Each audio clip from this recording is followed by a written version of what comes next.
cantidades importantes en procedimientos, digamos, de pago económico o de sanciones económicas. Y bueno, esto se puede hacer ante las propias procuradurías, ante la Profepa, ante las procuradurías estatales o ante los ministerios públicos. Aquí está muy implicado el tema de la justicia penal y los procedimientos administrativos. Ojalá Salvador nos pueda aclarar con más detalle. La verdad, a mí me parece un poco complejo cómo va todo esto a estructurarse en procedimientos administrativos, penales, en la ley de amparo y, como lo plantea la ley, también en procedimientos alternativos de solución de controversias, lo cual es una innovación interesante en esta ley. Se plantean también la creación de juzgados especializados, lo cual me parece que es muy necesario, dado que un juez requiere de un sólido conocimiento técnico para poder decidir en una controversia o ante un procedimiento que se refiere a daño ambiental, la compensación o pago de sanciones. Y los recursos que se generen con ese pago de sanciones van a ir a un fondo de responsabilidad ambiental que entiendo va a ser administrado por la Semarnat, con el cual se va a financiar la reparación del daño, la compensación en caso de urgencia, cosa que haría directamente la Semarnat. Que ahora, pues, otra vez no sabemos si la Semarnat tiene capacidad de llevarlo a cabo. Ahora, lo más importante, a mi juicio, es que la ley de responsabilidad ambiental tiene la pretensión de extender múltiples vasos comunicantes a otras leyes para insertarles o conectarles el tema de la responsabilidad ambiental en lo que respecta a reparación del daño, compensación del daño y pago de sanciones económicas. Y extiende esta responsabilidad y modifica el texto de una serie de leyes, digamos, de la batería de leyes ambientales y de recursos naturales, de la Ley para el Desarrollo Forestal Sustentable, de la propia LIGEPA, evidentemente, de la Ley de Vida Silvestre, de la Ley General de Vida Silvestre, de la Ley para la Gestión Integral de los Residuos, de la Ley de Aguas Nacionales, del Código Penal Federal, algo muy importante, de la Ley de Navegación y Comercio Marítimo y la Ley de Bienes Nacionales. ¿Por qué la Ley de Navegación y Comercio Marítimo? Porque esa es la única legislación que hoy en día puede permitir sancionar a quienes causen daños a los ecosistemas marinos. Entonces, fíjense, ahora quien cause daño, lo dice la ley, no solamente a los arrecifes coralinos, dice a los ecosistemas marinos. Quien cause daños podrá, tendrá que asumir responsabilidades en los términos de esta ley. Ley General de Bienes Nacionales, porque es importante, por la zona federal marítima. Ahí también va a aplicar esta ley federal de responsabilidad. Entonces, y aquí termino, de esta manera, y por eso creo que tiene alcances muy, muy significativos esta ley, no solo las empresas podrán ser objeto de procedimientos judiciales, administrativos, previstos en esta ley, sino también los agricultores y los ganaderos, que son los responsables de la reforestación en el país. De acuerdo, la reforestación en México es llevada a cabo por la agricultura y la ganadería, esencialmente. Serán también sujetos de responsabilidad los pescadores, en el contexto del saqueo y devastación de los ecosistemas marinos de este país. El problema más cercano y eminente que tenemos ahorita es el caso de la tortuga cajón en Baja California, en Ulloa. Miles de tortugas son muertas por las redes de pesca que utilizan los pescadores de la región. La Semarnat es incapaz de hacer nada, paralizada, pende un embargo comercial contra México y Estados Unidos por violar nuestra propia ley y violar el Tratado Interamericano de Protección de las Tortugas Marinas. Entonces ahora vamos a poder demandar a los pescadores y a la Semarnat por no actuar en ese sentido. Y esto yo creo que abre grandes posibilidades en materia ambiental. También a los gobiernos municipales, porque ¿quién es responsable de vertir aguas residuales contaminadas a los ríos? Los gobiernos municipales, a los mares, a las aguas costeras, ellos son los responsables. O de tirar la basura, digamos, en barrancas, en cañadas, de no cumplir con la norma 083 de relleno sanitario. Son ellos, y que hoy nadie los lleva ante la justicia. Porque el gobierno federal no tiene la voluntad política de llevar ante la justicia o de forzar o de obligar a gobiernos locales, pescadores y agricultores a cumplir con las leyes ambientales. ahora lo vamos a poder hacer cualquiera de nosotros, ONGs, personas afectadas y desde luego las posturas.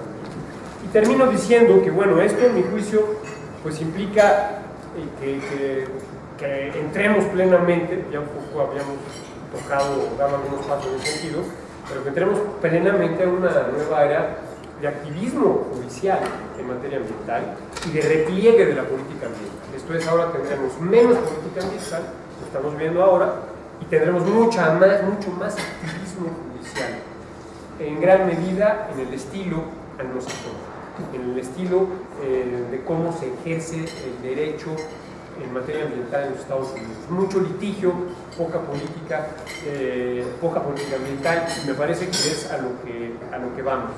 Se ha dado esta conjugación entre una política ambiental que se repliega y un poder legislativo que emerge con nuevos instrumentos jurídicos para judicializar los problemas ambientales. Y termino diciendo, bueno, que serán tiempos de bonanza para nuestros amigos los abogados ambientales.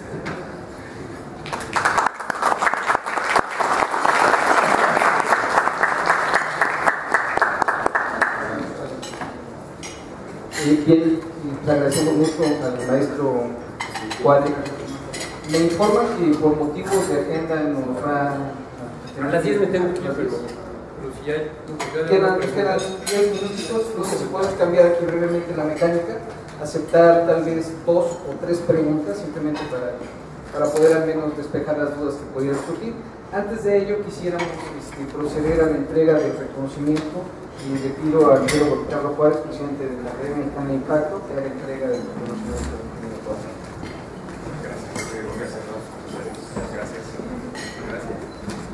Gracias, Ricardo. Entonces, no sé, primero vamos ahora sí a viva voz, quien tuviese alguna duda o comentario acerca de la presentación del maestro Cuadri.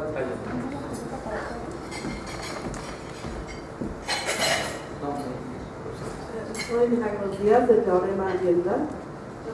La pregunta sería, ¿esta ley abarcaría o contempla ya a la autorización de la futura reforma energética los daños que pudieran causar el fracking, tanto dentro de las aguas marinas como de las aguas más ligeras, las aguas ligeras?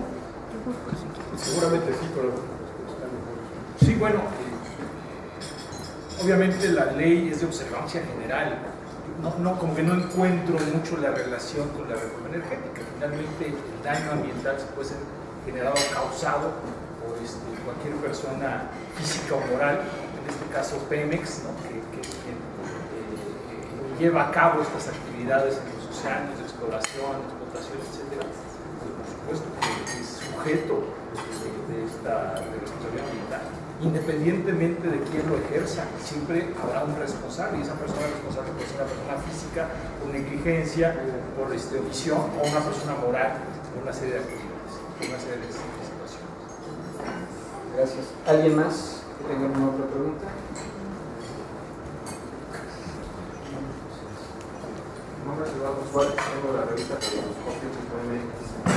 Mi duda es acerca de, hablabas de un auge del activismo judicial ecológico, de alguna manera.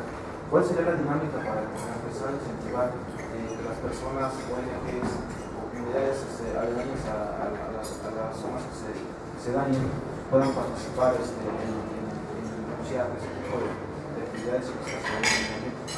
Pues me parece que las organizaciones como CEJA o como AMIA o el propio colegio de biólogos tienen un gran campo de acción en divulgar y promover en la pública, los medios de comunicación, la existencia de esta ley, su contenido, sus alcances, sus instrumentos, sus posibilidades para que la gente la use. Yo creo que ahora es una tarea muy importante divulgar su existencia y sus capacidades. Gracias. ¿Alguna pregunta más? Si no, procederemos.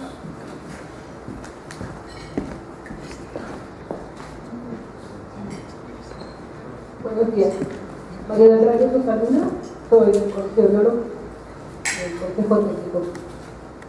Maestro, en su opinión, usted mencionó al final que esta ley daba las herramientas o las instrumentos para que se haga cumplir más eficientemente desde el punto de vista de la legislación, la legislación abierta, y que la política queda hacia un lado, es decir, que se está tendiendo más hacia usar instrumentos que políticos. Entonces, en su opinión, me gustaría saber cómo ve usted esta situación, dadas las características de nuestro país, las características de nuestro sistema, cómo ve si realmente esto se va a poder llegar a aplicar. Rápidamente, yo lo que diría es que es muy lamentable que hoy el país carezca de capacidades reales de emprender nuevas políticas públicas, programas en materia ambiental, de sustentabilidad, en materia de recursos naturales. Estamos viendo ahora, con toda la discusión de la reforma energética, y no hay un solo planteamiento en materia de sustentabilidad sobre reforma energética, no hay de parte del propio gobierno. Hemos visto una retirada, falta, digamos, de iniciativa, un repliegue, no sé si táctico, en la Semarnat, que a mi juicio incluso puede anticipar el futuro desmembramiento de la Semarnat, porque está evidenciando que ha perdido relevancia frente a otras instituciones y que solo sus órganos desconcentrados son los que realmente tienen facultades sustantivas, aparte de la propia evaluación de impacto ambiental. Y esto yo creo que puede llevar a que se reconozca pues, que es un poco redundante la existencia de Semarnat tal como eso.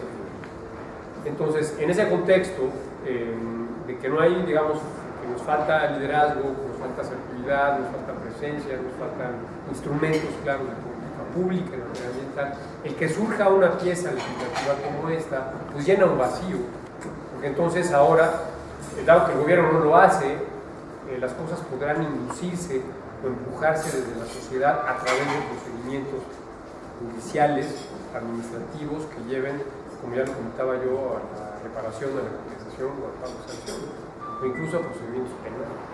Entonces, estamos, digamos, yendo, como digo al final de mi pequeña presentación, me parecería más a un modelo anglosajón digamos, de sistema jurídico y de gestión ambiental y de recursos naturales. Yo pediría nada más 2 minutitos más, una pregunta para no dejar ninguna en el panel.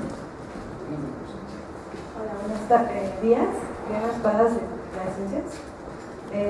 Mi pregunta, entiendo que esta ley va a permitir la sanción tanto a personas físicas como morales.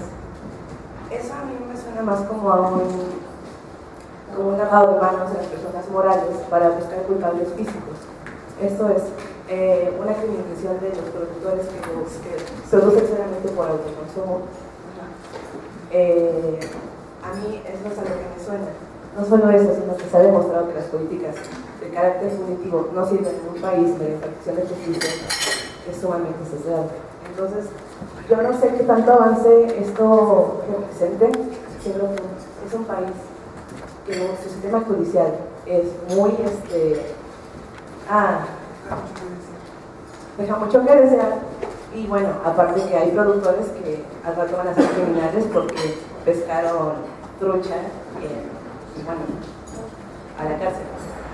Pues mira, lo que comentas es bien interesante y es un dilema que siempre está presente en la aplicación del derecho en materia ambiental, porque se involucra a actores en condiciones de pobreza, etc. Y entramos siempre al dilema de, bueno, ¿y cómo aplicar la ley a quienes son pobres? Es un dilema que quizás no vamos a poder resolver en esta mesa. Lo que sí me parece es que esta ley va a poner a prueba todo esto, va a ser un factor que nos va a obligar a aprobar el sistema judicial en estos casos. Ahora, yo no creo tampoco que el hecho de ser pobre te deba eximir del cumplimiento de la ley, ¿no? Entonces, esta ley yo creo que nos va a obligar un poco a ir buscando los caminos para que su aplicación sea justa, sea equitativa, pero que también sea eficaz. Y pensando en tu ejemplo, digo, no es por pescar una trucha, pero Pero tú sabes lo que ocurre cuando los pescadores utilizan redes de arrastre o cuando utilizan enormes redes agalleras a la salida de las encarnas de los esteros, o cuando utilizan palangres kilométricos que matan todo tipo de ejemplares, de todo tipo de especies, como pesca incidental, con una masacre realmente impresionante, cómo están ocurriendo tantas catástrofes en los pescados marinos. Y bueno, son pescadores, algunos son pobres, otros no. Y me pregunto, ¿y porque son pobres o son de bajos ingresos, vamos a eximirlos del cumplimiento de la legislación ambiental? ¿O no? No, pero una actividad de una persona moral, por ejemplo. Una persona moral que está causando un daño. Ah, no, pues, o sea, como dice Salvador, la ley se convierte universal, ¿no?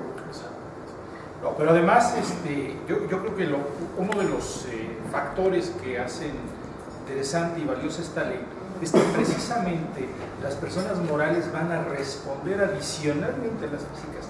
Obviamente una persona moral no comete errores, una persona moral per se no tiene, ni siquiera puede accionar. Siempre hay una persona física que a nombre de la persona moral actúa, pero la persona moral es subsidiaria a la persona física y solidariamente tiene que responder. La persona física puede tener incluso limitaciones en cuanto a responsabilidad y en cuanto a pagos. Si se queda sin fondos para compensar o para pagar, entonces entra la persona moral, y la persona moral tiene que cumplir o tiene que responder. Si un servidor o un empleado de alto nivel de la Coca-Cola comete por negligencia o por omisión alguna falta administrativa o incluso incurre en alguna responsabilidad penal, va a cumplir, va a responder él, pero adicionalmente, de acuerdo a esta ley, la Coca-Cola, la institución de la que él forma parte, también tendrá que responder. Entonces es una virtud de esta ley, porque permite que la persona moral que cuenta con los recursos pueda responder, independientemente de que la persona física también está. No es en lugar de, es además de. No sustituye la responsabilidad de la persona física, sino es adicional. Eso es lo importante y así hay que entenderlo.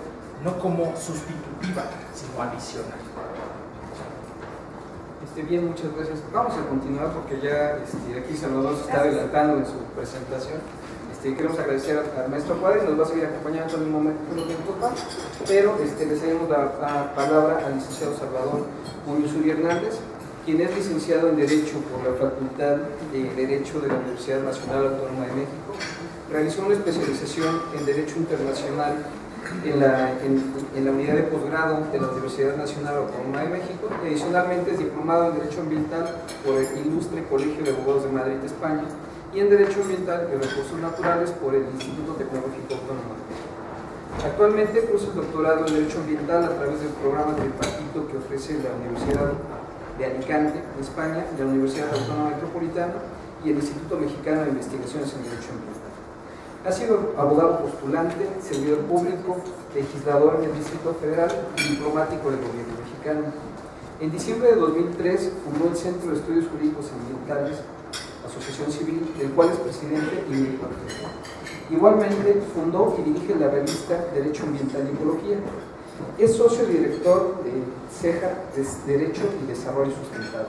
Ha participado en más de 40 congresos, seminarios o simposios nacionales o internacionales en materia de Derecho Ambiental y Desarrollo Sustentable. Fue coordinador de la Comisión de Derecho Ambiental de la Barra Mexicana, Colegio de Abogados, y es actualmente el primer vicepresidente de la Academia Mexicana de Derecho Ambiental. De Impacto Ambiental. Muchas gracias. Yo creo que bueno, en primer lugar, desde luego agradecer al Colegio de Biólogos, a Ricardo Medina y a la Academia Mexicana de Impacto Ambiental, a Ricardo Juárez, la oportunidad de participar en esta mesa. También, desde luego, tengo la presencia de Gabriel Cuadri y de Pedro Guillén. Y bueno, independientemente de que traigo aquí alguna presentación, Gabriel me permitió con su interesante exposición hacer un par de reflexiones previas. Yo coincido con él en que la Secretaría está en una especie de marasmo, porque bueno, tiene apenas 9 meses, no obstante, no hemos visto grandes acciones como serían de esperarse. Coincido en que el Congreso pues está asumiendo una actitud o una actitud de regular cosas que pues en otros tiempos estaban olvidadas, pero de ninguna manera el Congreso puede sustituir la acción del Ejecutivo, de ninguna manera el Congreso puede asumir funciones que no le corresponden constitucionalmente. Y lo bueno de esto es que al expedir leyes obliga a la autoridad administrativa, esto es la Semarnat, la Profepa, la Conagua, etcétera, a llevar a cabo las acciones que la propia ley establece. Tendrá el Ejecutivo, en el uso de sus atribuciones, que elaborar los reglamentos correspondientes.